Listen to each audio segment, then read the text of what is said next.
On est le 12 novembre 2017. Je reviens sur la vidéo précédente où on se demandait si George W. Bush était homosexuel. Alors, j'ai retrouvé un article du Washington Times daté du 29 juin 1989 qui parle de prostitution homosexuelle à la Maison Blanche impliquant les administrations Reagan et Bush. Alors le sous-titre de l'article c'est « Des callboys font un tour de minuit à la Maison Blanche ». Des callboys, hein, pas des callgirls. Dans une vidéo intitulée « Confession of an Illuminati Wife », Kay Griggs dit que les princes saoudiens sont des esclaves sexuels des Bush et de ses lieutenants. Alors ça se produit lorsque les Saoudiens vont faire leurs études aux États-Unis. Voilà. Elle nous dit aussi que l'élite militaire américaine est intégralement homosexuelle. Alors vous ajoutez à ça les juges, les politiques, les stars d'Hollywood, et puis en France, nous on a tous les multimilliardaires dans les médias qui sont tous homosexuels. Et alors la cerise sur le gâteau, c'est quand même Michelle Obama qui a été placée à la Maison Blanche pendant 8 ans et qui est un travesti. Alors moi, je suis toujours torturé à Jonzac, c'est à côté de Bordeaux, avec la complicité totale du gouvernement Macron. Je ne suis pas un cas isolé, il y a des dizaines de Français qui sont torturés à l'heure où je vous parle sur le sol français, et je pense notamment à Béatrice Elbez. Donc l'astuce consiste à sous-traiter la torture des opposants politiques à la CIA, et de cette manière, nous restons officiellement en démocratie. Alors ils utilisent des armes à énergie dirigée, ce sont des armes micro-ondes pour me torturer. Ces armes peuvent provoquer une crise cardiaque sans laisser la moindre trace. Et je constate qu'actuellement, aux États-Unis, tous les témoins du massacre de Las Vegas sont en train de mourir les uns après les autres de crise cardiaque. Alors suite à un foutage de gueule à hauteur d'homme, je vais vous renvoyer votre boomerang, messieurs.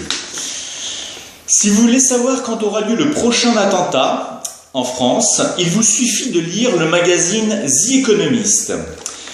Ainsi, dans le numéro de fin d'année intitulé The World in 2015, eh bien, on avait des chiffres 1, 3, 1, 1, 1, 5 affichés en couverture.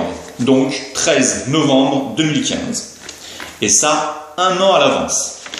Voilà. Quelques semaines avant que ne se produisent les attentats du Bataclan, j'avais alerté Florian Philippot qu'une tragédie allait frapper la France. Et je lui demandais d'en informer le président Hollande.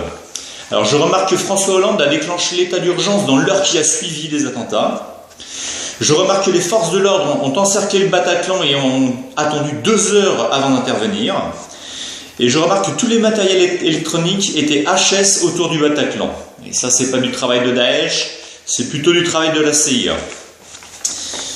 Voilà, toujours en me basant sur la couverture de The Economist, je pense qu'il faut surveiller les dates du 8 février, du 2 août, du 28 octobre, du 25 décembre, du 1er avril 2018 et du 11 septembre.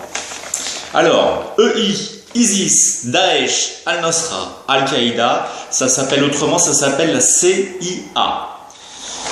La CIA est contrôlée par quelques trilliardaires. Historiquement, vous avez Rockefeller qui contrôlait, lui, les États-Unis, et les Rothschild qui contrôlaient l'Europe.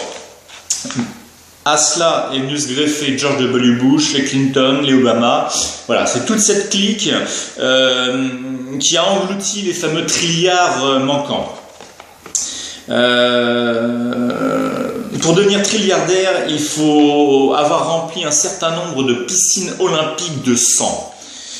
Je vais vous donner un exemple. George W. Bush était en train de déjeuner avec la famille Ben Laden au moment où les tours du World Trade Center se sont effondrés.